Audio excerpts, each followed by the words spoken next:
So I'm sitting in a hotel here in Orange County, and it's been an unusual day, to say the least. I had a hearing this morning regarding a TRO, and it involves my youngest daughter's mother. I'm not gonna say names because it's not relevant really to say any names, but the situation is, she and I broke up at the end of July. I say she and I. Of course, it's never, you know, she and I or he and I. It's almost always, I think, one person that decides, and the person, of course, has to go along with it because that's just how it is. But she told me at the end of July last year that she was unhappy, and you know, I was a little incredulous when it happened, and I told her that happiness, like 9/11, is it's an inside job, you know, and I was maybe a little hurtful, I guess you could say. I don't know if that's really the word for it, but I told her the reality was that she wasn't happy when I met her. She was telling me when we first met that she hated her parents, and to be clear, she never said that she wanted to kill them. Nothing even close to that, but she did say that she wouldn't care if they died, that she hated her parents, especially her mother. Just for some context on that, her parents, their house was about 45 minutes away from the hospital where where our youngest daughter was born, and her mother didn't show up. She wasn't sick. She had no reason not to show up. She just didn't come. Like, not only was her granddaughter being born, but her daughter was giving birth to her first child. And I don't know in whose book it makes any sense that you don't show up for your daughter's birthday. I'm sorry, not birthday, but for the birth of your granddaughter, and at a minimum to support your daughter. But that's the way that she is. I mean, she is, God, it pains me to say this because it just doesn't feel good talking about people, but she really is horrible. And although I can't say that I agree that I wish that her parents were dead, like their daughter, my ex, used to say on very often occasions, very usual occasions, I do understand why she might have said that, because she has hurt her entire life. Long story short, neither her mom nor her dad really loved her.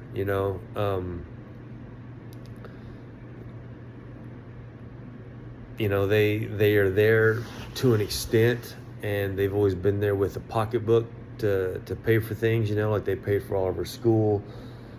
She started college twice, quit, and she had everything paid for. Like, I mean, she had her apartment, her phone, car insurance, an allowance, I guess you could say, every month. When I knew her, she got $1,200 a month just for nothing. It was like every Friday she had $300 just for spending money and whatever. So they were always there monetarily, financially, but never really there emotionally, really, for her. So I told her, I said, being miserable is her default position because of, the way that her parents treated her. I can kind of empathize with this in some way, because my mom, I mean, I guess she loved me in the way that she could, but my own mom used to beat the dog shit out of me when I was a kid. I mean, there were so many occasions where I would have, just red lash marks across my back, my legs, shoulders, stomach, basically everywhere, but maybe my chest and my face. And I'm amazed that nothing ever, that I can remember at least, ever landed as far as a blow from the belt or whatever that she would be using when she would, quote unquote, spank me. Probably more to the point, more fair to say beat me, but regardless, she did not have parents that really loved her. And so she was in turn not able to love me fully, at least not in the way that I felt I wanted or hoped for. I would do anything for her when we were together, like whether it was late at night and she like needed pads, like I'm not trying to be over the top with it, but the point is that like genuinely anytime she needed anything, I was glad to go do it. Like there were times that she would mention needing something for a salad or whatever, something to make for dinner, something that I wouldn't even be eating, because a lot of times she had a much healthier diet than I did, and she would eat like, or she would make things that were strictly, she wasn't a vegetarian, but she would eat things or make things rather that were vegetarian or whatever, and she would say that she needs some kind of a squash or a couple of cucumbers or whatever. And even if it was like say like 9:30 at night and I'd already gotten home from the day, if she mentioned that she needed something, I was without her asking me to do it, I would hop up and run out and be glad to do it. There were times that she would have to tell me like, no, stay home. I don't want you to leave. I want you to stay home, whatever. But the point is I was ready to go. And it was always that way. Like I genuinely loved making her happy.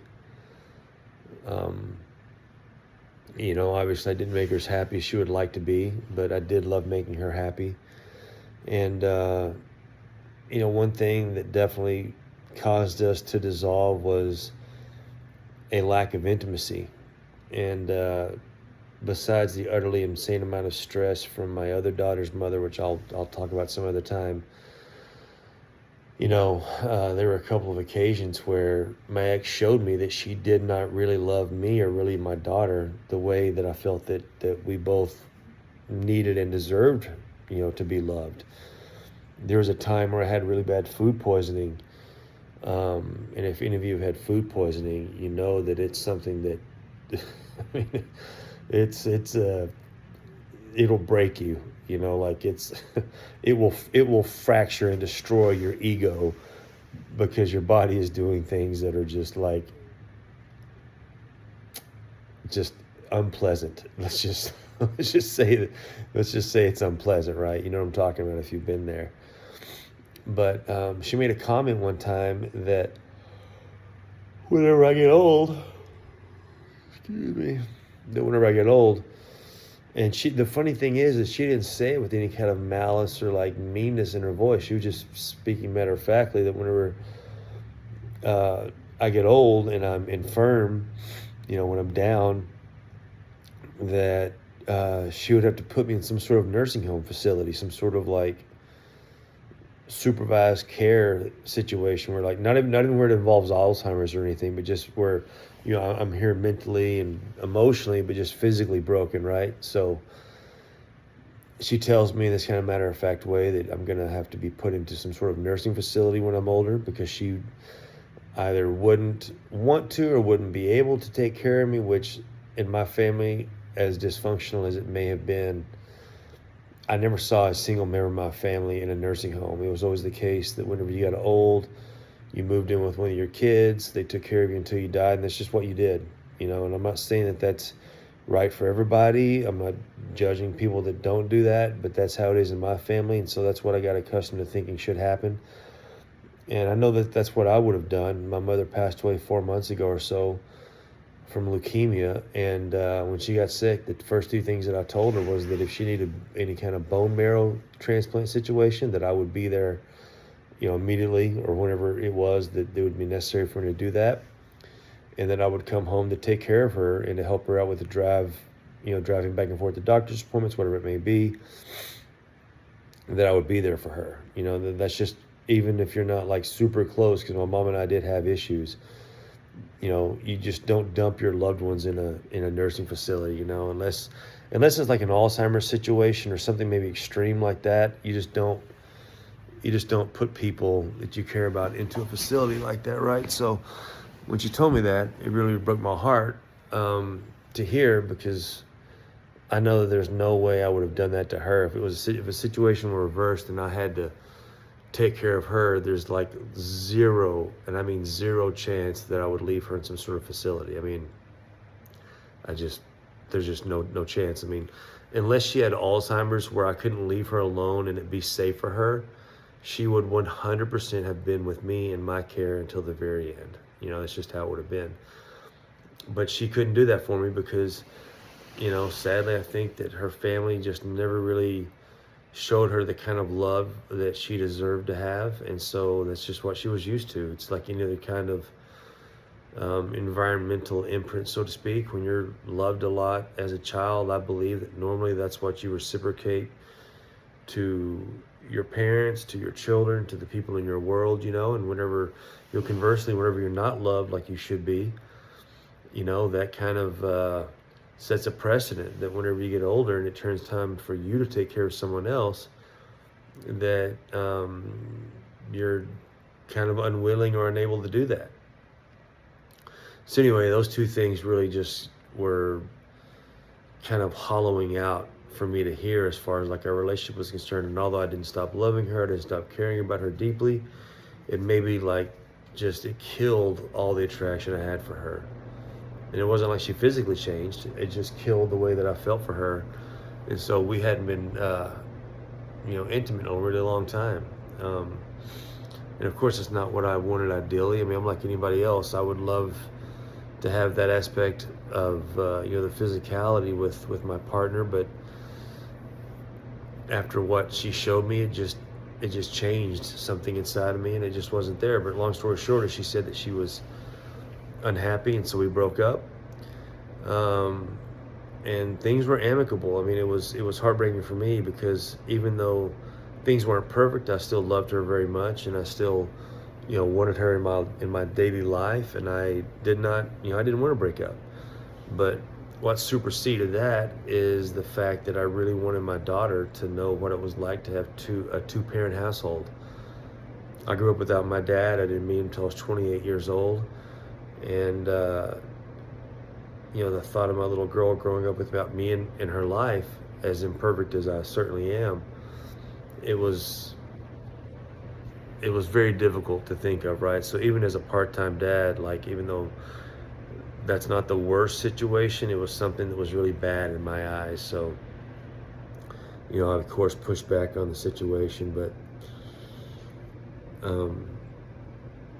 about maybe 2 or 3 weeks after we split, maybe, she found out, I believe through my sister, which, like, I still can't believe my sister did this. I don't know how she could have found out. But after the situation with me being sick and her telling me about throwing me in a nursing home, all that, and then when my daughter was born, previous to that, she stopped breastfeeding our daughter at 6 weeks.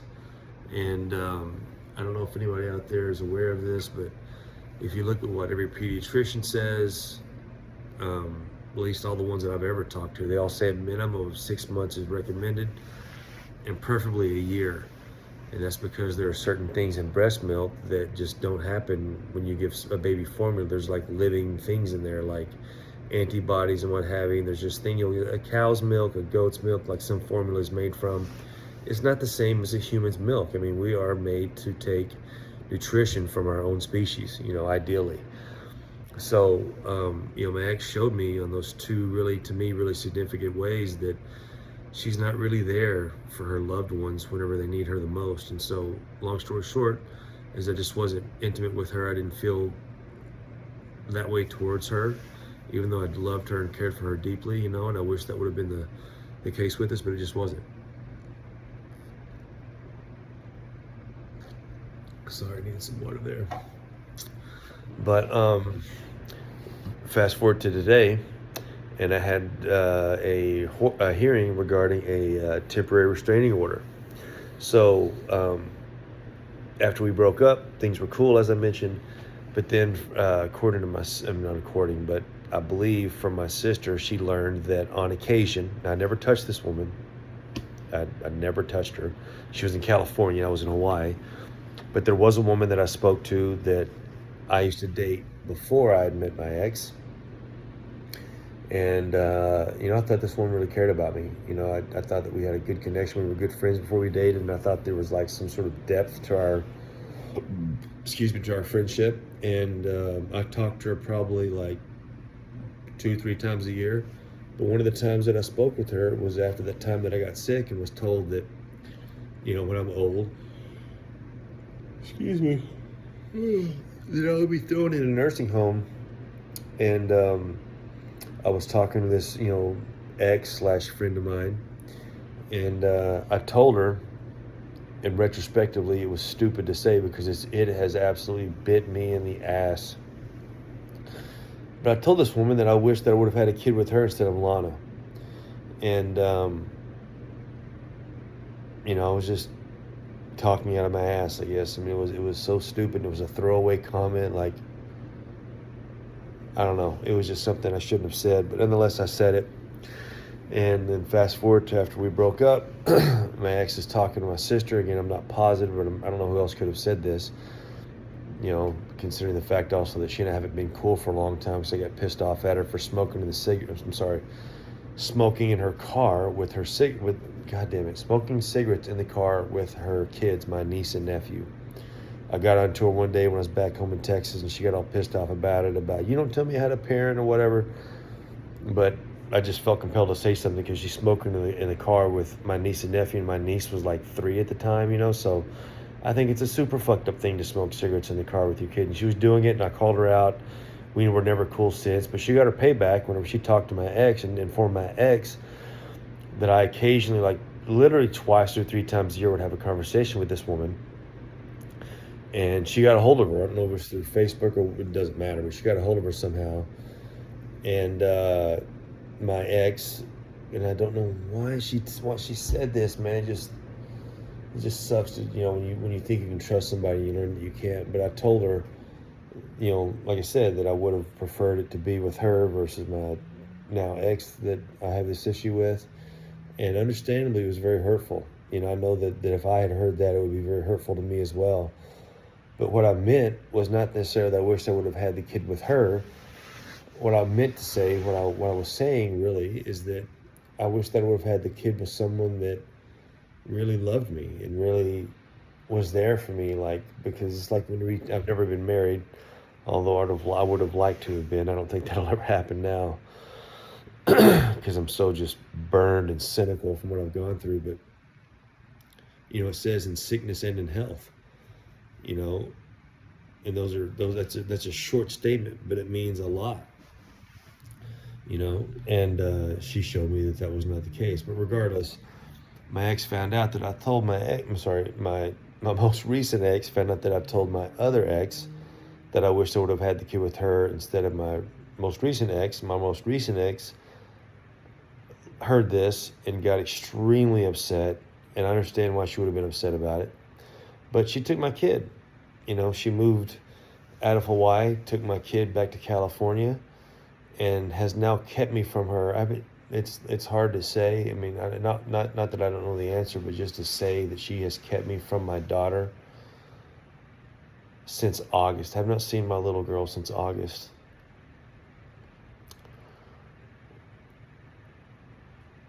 I used to, brush her hair every day. I would give her a bath every day. I would brush her beautiful little teeth every day.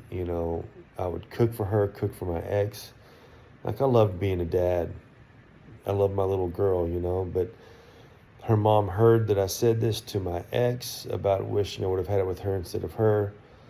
Sorry for the pronouns, but I just don't want to give names. Hopefully it's not too confusing for whoever watches this. But she found out that I said that. She got super upset, super pissed off. And the next thing I know is that she's moved off the island with my daughter.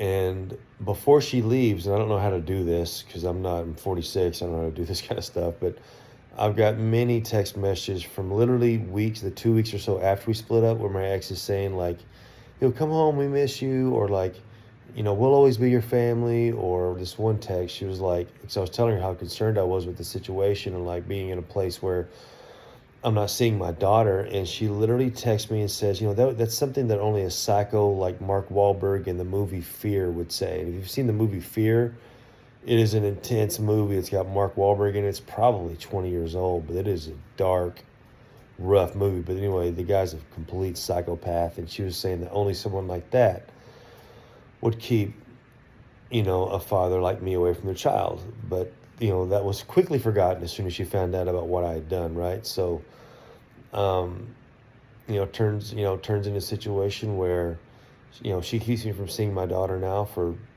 whatever the end of July, beginning of August till now was of last year. I mean, like 14, 15 months,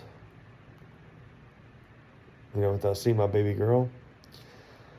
And during this time that we were apart, I gave it, after she left, I gave it about 2 months or so of foolishly hoping that things would somehow resolve themselves in a peaceful way. I apologized, and I know that probably the vast majority, or probably most people, if not everyone that sees this, will not really know me. But not that I'm above crying on occasion. I will, if something moves me, but I don't cry every day. That's just not who I am.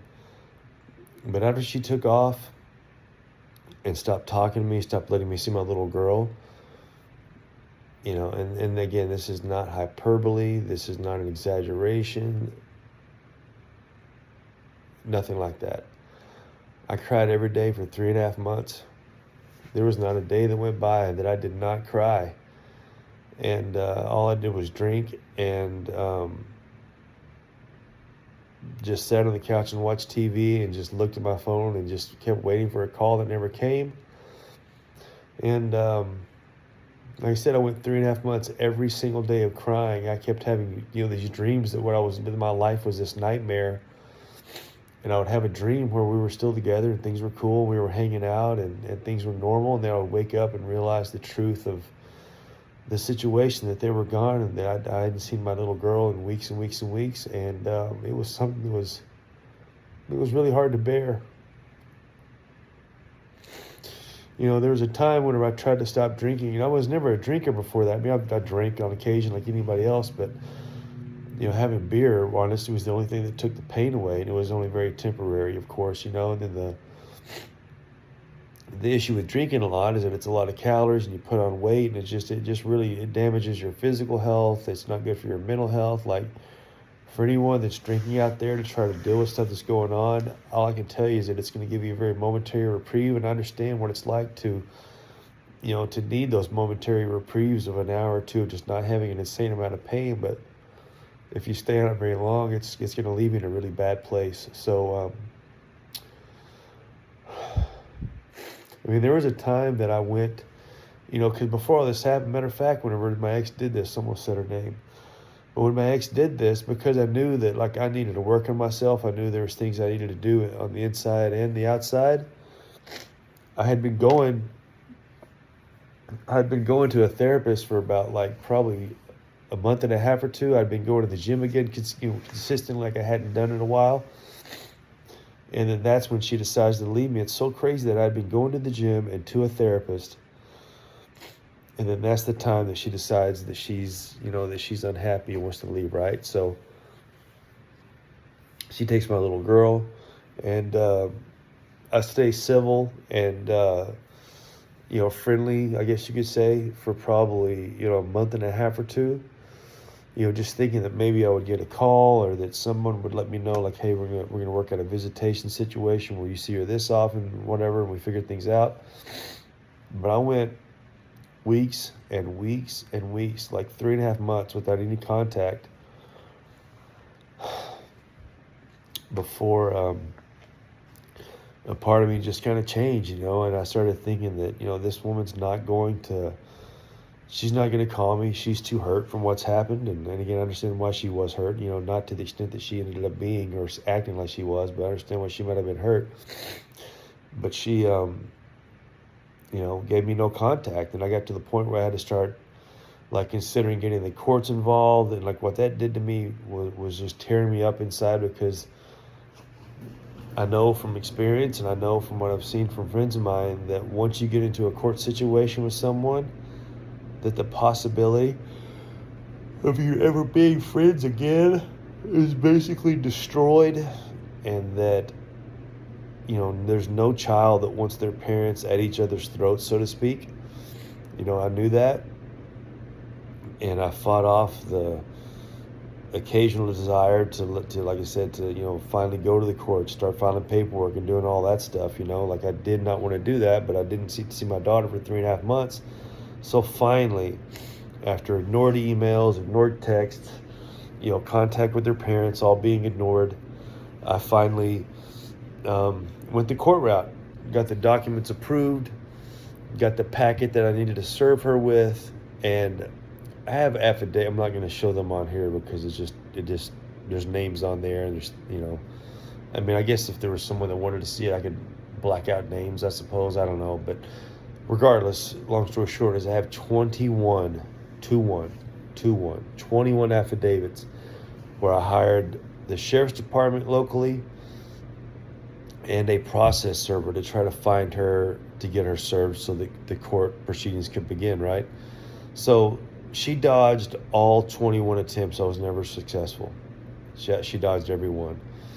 And I got to a point after about 3 months or so of us being apart, or however long it was after I started not getting any kind of, successful attempts at service, where I started being kind of shitty to her. I would tell her she was being an asshole for treating me this way, that she was being a piece of shit for treating me this way, and, I guess I should say that I shouldn't have spoken that way. I know why some people might say that. But when you put someone in a position like that where they haven't seen their child for weeks and months on end, they don't sleep, I'm still struggling to get enough rest every day because of how hard this all is. Excuse me, it's late. But, I don't know what I forgot what I was saying. But anyway, I did not want to go the court route, but she forced me to do that. And, I told her in an email that was what I was doing, and she never responded. I tried to use the process server in the sheriff's department to get her served, and she wouldn't answer her door. She wouldn't answer her phone calls. She wouldn't return phone calls, and this was 21 attempts at getting her served, right?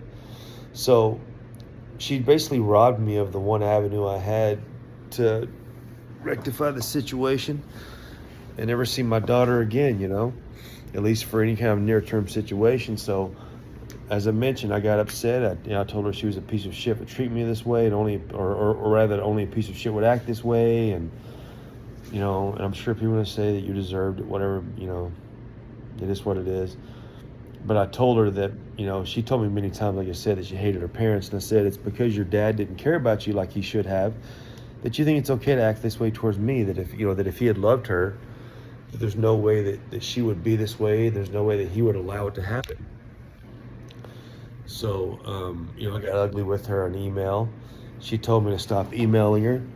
And I was like, well, just accept service and we can stop communicating this way and we can get it resolved. And,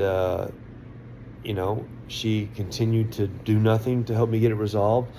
And, long story short is I'm now down here in California. And this morning I had a temporary restraining order hearing because, I didn't stop contacting her about my daughter, and because I was, kind of, let's say, disrespectful in my communications with her. So, it's this weird situation of what I've learned the term is reactive abuse, where you treat someone really poorly for a long time, and then when they finally react, it's like they look at you like, oh, look, see, they're a horrible person, when in fact, they've been horrible to you, and that they were the first one that started with the shittiness, but because you reacted to it in a particular way, they point the finger at you and tell people that you're horrible and go to the courts and do whatever, you know what I'm saying? So this all just kind of ties back to the first video that I made in this vlog, and that is that if you're with someone, I don't know what it's like to date a guy. I assume it's the same thing. But when you're with someone and they say that they hate their parents, like my ex told me many times that she wishes they were dead. Not that she would ever do anything to facilitate their death. I would never say that because that wasn't true.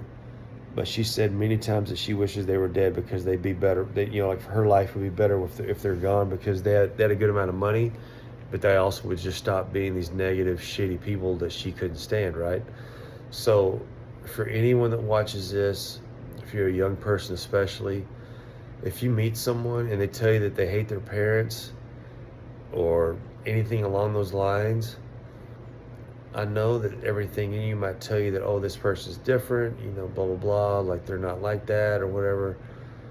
I'm just telling you, be careful. I'm just telling you, be careful, because people, you know, people can't, they just can't give what they were never given. And chances are, if a girl is telling you that they hate their parents, it's because their parents didn't love them the right way. You know, and especially if it's as extreme as, like my ex was saying, that she wishes that her parents were dead. If it's that extreme, for sure, you know, people are different. Everyone's experience is different. Everyone's path is different. Everyone's, level of damage from what they've gone through in their life is different. But chances are, you just really need to find somebody else. And if there's a party that's gravitating towards someone that's like that, you need to find a therapist and talk to them about that, because when you're dating someone that's been so damaged, unless they've really seriously done the work to fix it, and I mean like they have been to a therapist and are in therapy currently when you meet them, and will be in therapy as long as like they're on this earth, like maybe not that long, but someone that's gone through what she's gone through, first of all, she didn't deserve it, because my ex really, even after all she's done, I still don't, it's weird because I don't hate her. I hate the situation. I'm sorry for my part in it, deeply sorry for my part in it, because like I said, I know that what I said must have been very, very hurtful. But, like I'm saying, if you meet someone and they hate their family, they hate their mother, they hate their father especially, you need to probably find someone else to be with. Unless, like I said, this person is in therapy and they can articulate. I mean, I don't even know then. Like, I want to give people the benefit of the doubt. But, like, honestly, if someone says that, if they're in therapy, I would strongly encourage you that if you've been with them for more than like 3, 4, 5 weeks, if you're dating them and it's going on that long, that you ask them if you can also sit in with their therapist, or maybe not necessarily impede on their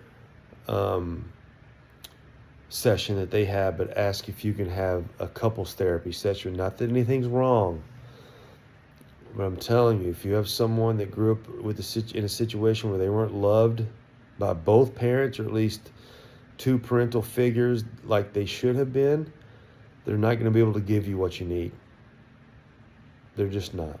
And, I try to give everybody grace, because we've all been through some stuff that's difficult, but the thing that separates people from others is the recognition of the damage, doing something about it, working on it, trying to fix it, being honest with others about it, and if there's someone that you've met that's not doing those things, I would strongly encourage you to, at a minimum, get in therapy with them immediately. The moment you start thinking there's some possibility of a long-term situation, start going to therapy as soon as you can.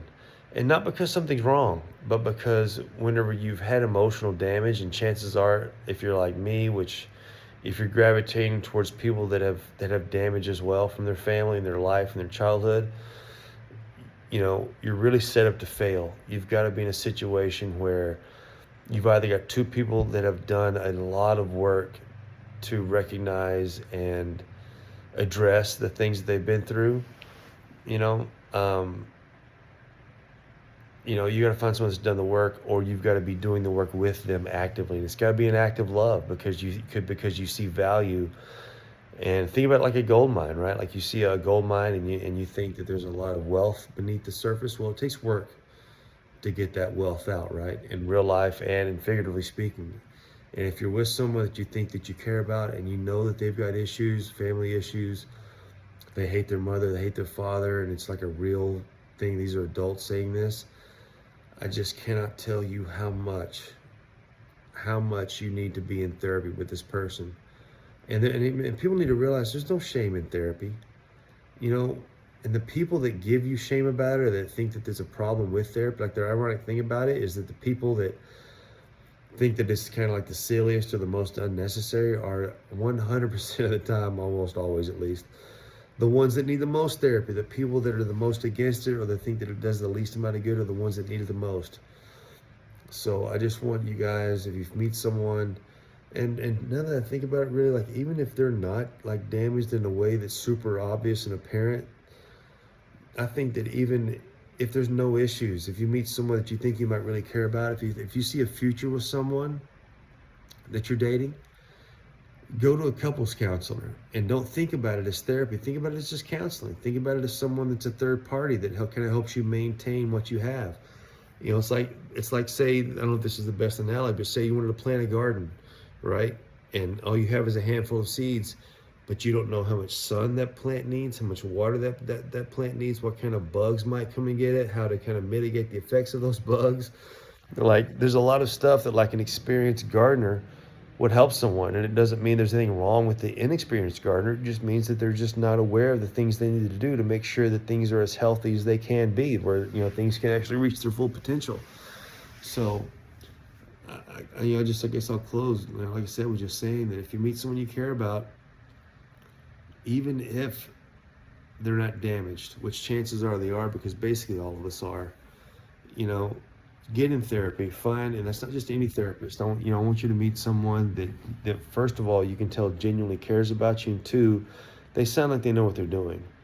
Because you've got to have someone that really cares about you, someone that's well educated, someone that's got experience, preferably that knows relationships, you know, to help you, you know, guide your relationship, you know, to be all it can. Because if you don't have that guardrail of a third party kind of helping you to tend your garden, so to speak, I can almost guarantee you that one day weeds are going to grow and it's going to choke out. Those weeds are going to choke out the good things that you've planted that you hope to reap some kind of fruit, so to speak, or some kind of good vegetable from. So anyway, that's really all I have to say in that regard. But I just want anybody that sees this, I don't know how many people will, this is really just more or less a therapeutic thing for me to just kind of express how I feel. But you know, just know that you know you have worth, and that, you know, sometimes what your heart tells you to do is not what you should do. And that, like I said, oftentimes we need someone on the outside, a trained professional, to help kind of get us through things. I think if you're going to become a parent, you should do that. You know, my mom didn't do that. She was divorced 4 times. You know, she used to beat the shit out of me when I was a kid. Like, that was a woman that needed a lot of help, and she never got it.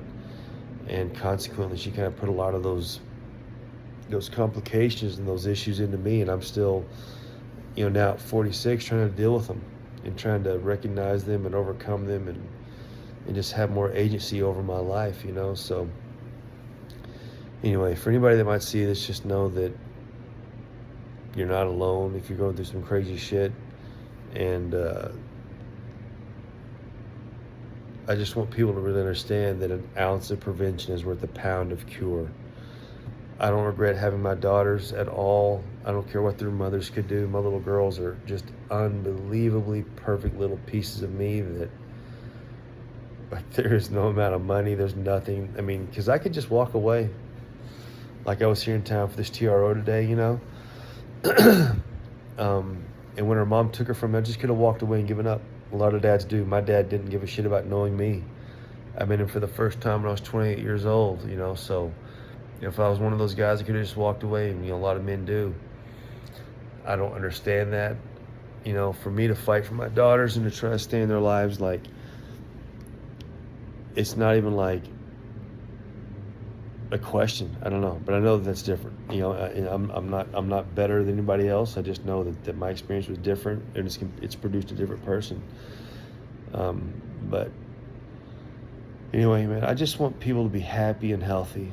I'm tired of so many people like breaking up, and so tired of the ugliness that happens between people that have kids together. And